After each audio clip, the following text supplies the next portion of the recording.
মক্কার তরুণ ছাগল পালতো মুশরিকের বিশ্বনবী আর আবু বকর রাদিয়াল্লাহু তাআলা আনহু একবার গেলেন। বিশ্বনবী বলেন, আমি খুব ক্ষুধার্ত, তোমার কাছে কি দুধ আছে ছাগলের? আব্দুল্লাহ ইবনে মাসউদ বলে, আছে, কিন্তু এটা আমার মালিকের, আমি তো দরদ দেখাই আমার মালিকের দুধ আপনি পথিক, আপনারে দিতে পারি না।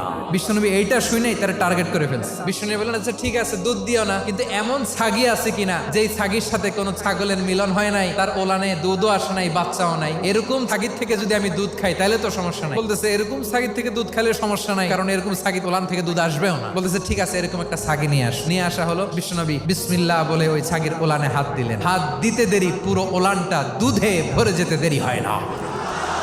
বিশ্বনবী আর আবু বকর রাদিয়াল্লাহু তাআলা আনহু দহন করে পেট ভরে খেলেন। এই দৃশ্য আব্দুল্লাহ ইবনে মাসউদের হৃদয়ে দাগ কাটলো। এই মুজিজা দেখে তিনি বললেন, আশহাদু আল্লাহ ইলাহা ইল্লাল্লাহ। ওনাকে টার্গেট করে বিশ্বনবী দেখলেন এমন ইন্টেলেকচুয়াল ব্রেন, উনি সূক্ষ্ম সূক্ষ্ম জিনিস বুঝে বেশি, ফিকহি জ্ঞান ওনার মধ্যে বেশি। বিশ্বনবী ওনাকে কোরআনের জ্ঞান